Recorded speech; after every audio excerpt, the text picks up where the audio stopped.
So hello guys, दोबारा फिर से आपका मेरे इस नए यूट्यूब चैनल पर जिसका नाम है द हब ऑफ नॉलेज, और मैं आपका तहे दिल से स्वागत करता हूं। और गाइज आज हम देखने वाले हैं the Indian council act of 1909। Okay, so मेरे इस प्रीवियस वाले वीडियो लेक्चर में हमने देखा था the Indian council act of 1892। Okay, so आपको उस एक्ट के बारे में जानना होगा तो आपको प्लीज़ मेरे प्रीवियस वीडियो लेक्चर में जाइए। ओके, और वहाँ पे देखिए। ओके, सो आज हम देखेंगे Indian council act of 1909। Okay, so वो एक्ट, इस एक्ट के बारे में देखने से पहले हमें थोड़ा सा ये ब्रीफली इस के बारे में जानना हमें जरूरी है कि इसके पहले जो नया ऑफिस क्रिएट हुआ था सेक्रेटरी ऑफ स्टेट, और उसके सबऑर्डिनेट था viceroy.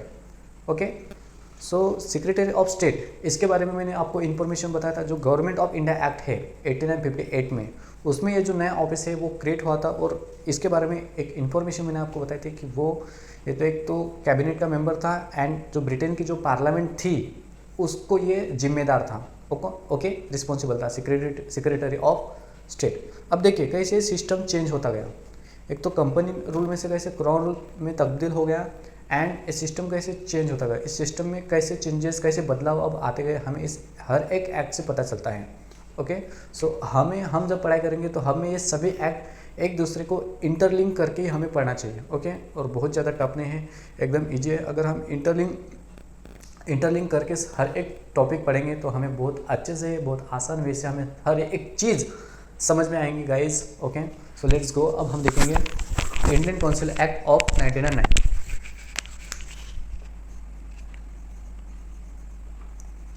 Indian council act of 1909। Okay, so start करने से पहले जैसे कि हमें पता है कि ये इंडिया हो गया, और इंडिया यहाँ पे हो गया वायसरॉय। ओके, और यहाँ बहुत दूर 7 समंदर पार यहाँ पे secretary of state was a cabinet member of Britain and responsible to the Britain parliament. Okay, so secretary of state के सबऑर्डिनेट कौन है अब? वायसरॉय। और इसके द्वारा ये ब्रिटेन का जो शासन है इंडिया में उसको अब देखेगा। ओके, सो ऐसे एक सिस्टम, ऐसे एक चेन अप क्रिएट हो गई थी। Okay, so Indian council act, इसमें तो हमें पता है कि काउंसिल एक्ट क्यों लाए गए थे। ओके, सबसे पहले तो हमें इंडियंस का जो सपोर्ट है वो ब्रिटिशर्स को चाहिए था। ओके, दूसरी बात ऐसे तो इंडियन काउंसिल एक्ट, इसको सेकेंड नाम से भी जाना जाता है, मॉर्ले मिंटो। सो उस समय का जो सेक्रेटरी ऑफ स्टेट था Morley, okay, and Minto. Secretary कौन था? मॉर्ले, एंड वायसरॉय कौन था? मिंटो। ओके, सो इस एक्ट को सेकेंड नाम से भी जाना जाता है Morley Minto. That's mean Morley was the secretary of state that time. 1909 के समय में Morley was the secretary of state था, एंड जो लॉर्ड मिंटो था वो वायसरॉय था। ओके, सो इस एक्ट को सेकेंड नाम से जाना जाता है किसके? Morley Minto reforms. अब रिफॉर्म्स ये वर्ड यहाँ पे आया। ओके, सो कुछ ना कुछ छोटा मोटा बदलाव और इम्पोर्टेंट वाला बदलाव है वो आया होगा, इंपॉर्टेंट चेंजेस लाए गए होंगे। सो इसलिए तो इस एक्ट को सेकेंड नाम से, that's mean Morley Minto reforms, इस सेकेंड नाम से भी जाना जाता है। ओके, सो ये बात हमें अपनी फिगर्स में पता चलेंगे। ओके, फिगर्स में पता चलेंगे। सो आइए हम फिगर्स देखेंगे। ओके, सो फिगर्स देखेंगे। सो सबसे पहला फिगर्स मैंने यहाँ पे लिखा हूँ, इंक्रीज द साइज। ओके, सो यहाँ पे जो दोनों लेवल पर मतलब सेंट्रल लेवल पर एंड प्रोविंशियल लेवल पर, इस दोनों लेवल पर जो लेजिस्लेटिव काउंसिल थी वो दोनों लेवल पर ये जो मेंबर्स का जो साइज था, मतलब नंबर्स था, ओके, वो बढ़ा दिया गया था। Okay, that's mean increase the size. अब तक 16 मेंबर थे, सो अब कितने हो गए? 60।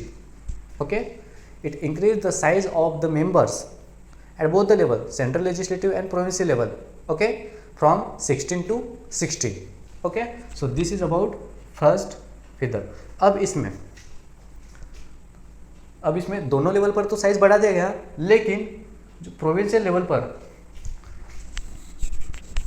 लेवल पर जो मेंबर्स का जो नंबर्स थे वो यूनिटरी नहीं थे। दैट्स मीन हर एक स्टेट को 10 10 10 10 10 ऐसे मेंबर रहेंगे, ऐसा था क्या? नहीं। ओके, नंबर में कम ज़्यादा ऐसा कुछ सिस्टम था प्रोविंशियल लेवल पर। Okay, so this is about the first figure. सबसे पहले तो नंबर्स ऑफ मेंबर्स के साइज बढ़ा दिए गए थे, that's mean increase the size of the legislative councils at both the level, central and provincial levels. Okay, from 16 to 60। Okay, then second. Okay, second figure क्या कहता है, रिटेन्ड ऑफिशियल मेजोरिटी। अब size तो बढ़ा देगा, दोनों लेवल पर size तो बढ़ा दिया था, लेकिन सेंट्रल लेवल पर ऑफिशियल मेजोरिटी मेंटेन की गई, मतलब रिटेन कर दी गई थी, मतलब जैसे कि वैसी। वहाँ पे जो नॉन ऑफिशियल मेंबर्स थे उनकी जो नंबर्स है वो ज़्यादा नहीं रहेगा, जो ऑफिशियल मेंबर है उनकी ही मेजोरिटी रिटेन रख दी गई थी। लेकिन अब इसमें क्या बदलाव किए गए थे, लेकिन प्रोविंशियल लेवल पर, ठीक है, सेकेंड फिगर्स में हम देखेंगे सेंट्रल लेवल पर ऑफिशियल मेजोरिटी तो थी, लेकिन प्रोविंशियल लेवल पर अब नॉन ऑफिशियल जो मेंबर्स थे वो अब अलॉट किया गया कि वो उनकी भी मेजोरिटी अब रह सकती है। समझ में आया? ठीक है, ओके, नहीं समझ में आया? देखिए, सेंट्रल लेवल पर ऑफिशियल मेजोरिटी रिटेन कर दी गई थी, उतनी रहेंगी ऑफिशियल मेजोरिटी। नॉन मेंबर्स थे, ओके, नॉन ऑफिशियल मेंबर थे, उनका नंबर ज़्यादा नहीं रहेगा सेंट्रल लेवल पर। ओके, लेकिन अब प्रोविंशियल लेवल पर, ओके, प्रोविंशियल लेवल पर जो नॉन ऑफिशियल मेंबर्स थे वो उनकी मेजोरिटी अब रह सकती है, ऐसा अलॉट किया गया, ऐसी परवानगी दे दी गई। Okay, so this is about second figures. Okay, got it. Then third figures देखिए, provincials level non official majority allot. ये तो मैंने आपको पहले बता दिया कि प्रोविंशियल लेवल पर क्या जो नॉन ऑफिशियल्स की जो मेजोरिटी है वो अलॉट कर दी गई थी आप। Okay, this is about third. Then fourth देखिए, यहाँ पे मैंने क्या लिखा, enlarge the deliberative function of the legislative councils.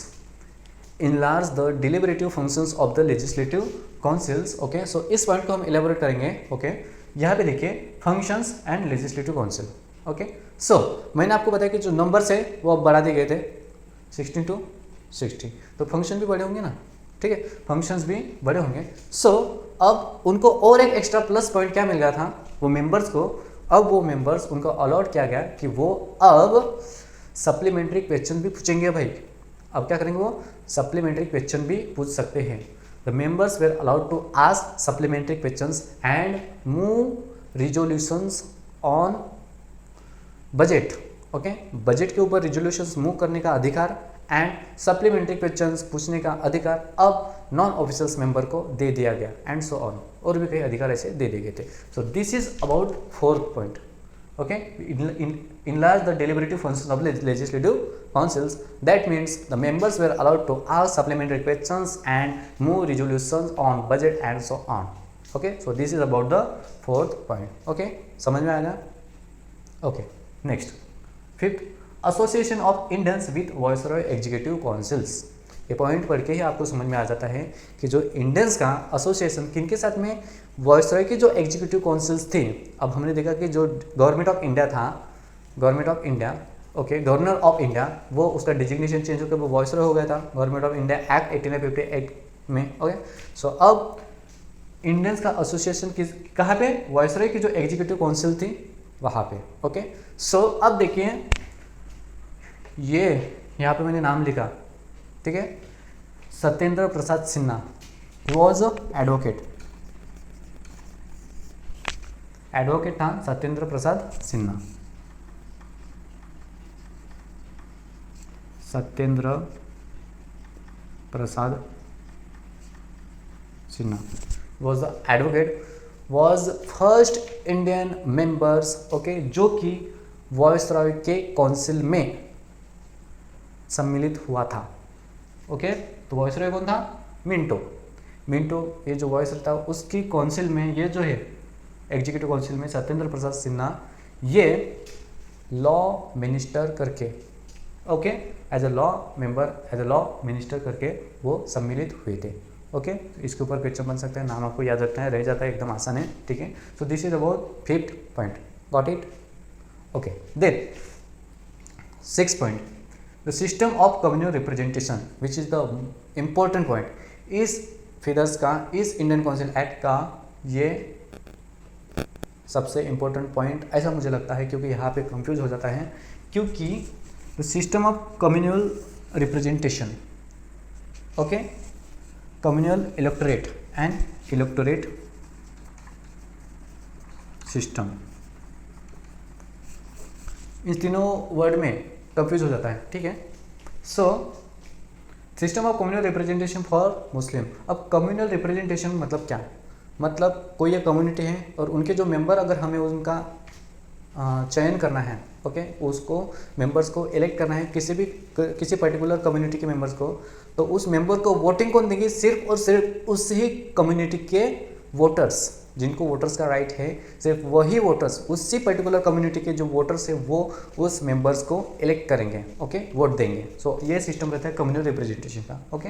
तो यहाँ पे क्या कहा गया था, ये जो वायसरॉय है लॉर्ड मिंटो, इसने ये सिस्टम इंट्रोड्यूस किया था, सिस्टम ऑफ कम्युनल रिप्रेजेंटेशन का फॉर मुस्लिम के लिए। मतलब मुस्लिम जो मेंबर्स हैं वो मुस्लिम मेंबर्स अब किनके द्वारा उनका इलेक्शन होगा, इलेक्ट किया जाएगा मेंबर्स का, सिर्फ और सिर्फ only and only Muslim voters के द्वारा, okay, got it. So and this system was introduced by viceroy lord Minto, so that's why lord Minto called as the father of communal electorate, okay. So इसको क्या कहा गया, father of communal electorate, okay, electorate system, okay. So this is about the ये सभी figures of Indian council act of 1909, okay, बहुत important हैं। और मुझे ऐसा लगता है कि आपको समझ में आया होगा, ओके। सो फिर भी अगर आपको लगता है so please do comment, okay. So this is all about the Indian council act of 1909, okay. इस एक्ट को सेकेंड नाम से जाना जाता है, ये सेक्रेटरी ऑफ स्टेट था, एंड मिंटो वॉज वायसरॉय था, ये साइज़ बढ़ा दिया गया था, and so, okay. So I hope कि आपको समझ में आ गया होगा, ओके। अब इसके बाद का जो कुछ भी एक्ट है, ओके, अब मेरे ख्याल से 1990 का Montagu Chelmsford government of India act 1935 and Indian independent act 1947, ये 3 एक्ट्स रह गए, ओके। ये कंप्लीट हो जाने के बाद अपना जो हिस्टोरिकल बैकग्राउंड है ये चैप्टर पूरा फिनिश हो जाएगा, okay. So guys let me know कि आपको मेरा पढ़ाया हो आपको कैसा लगता है, समझ में आता है कि नहीं आता है, ओके। दिन ब दिन मेरा कॉन्फिडेंस अभी बढ़ता जा रहा है, ओके। और कैमरे के सामने बोलने की मेरी हैबिट भी है वो अब अच्छी डेवलप होती जा रही है, ओके। सो अगर आपको समझता है तो आप प्लीज़ मुझे कमेंट कीजिए और आपके जो कुछ भी सजेशंस है वो मुझे बताइए, ओके। और भी आगे मैं और अच्छे से व्हिडिओ अच्छे कंटेंट ॲड करने की कोशिश करूँगा ना, नक्कीच मी चांगले व्हिडिओ बनवण्याचे प्रयत्न करेन, ठीक आहे। आणि आता माझा कॉन्फिडन्स लेवल पण वाढल्यासारखं मला स्वतःच फील होतं आहे। तर मित्रांनो मदत करा, माझ्या चॅनलला खूप सपोर्ट करा मित्रांनो, हीच माझी तुमच्याकडून विनंती आहे। Please do support me my friends, आपका सपोर्ट की ज़रूरत है मुझे, आपकी सपोर्ट की ज़रूरत है। एज आपकी सपोर्ट ही मुझे आगे ले जा सकते हैं, मेरा कॉन्फिडेंस बढ़ा सकते हैं, okay guys. So thank you so much video के लास्ट तक बने रहने के लिए, and thank you so much मेरा वीडियो देखने के लिए और मुझे सपोर्ट करने के लिए। Thank you so much guys.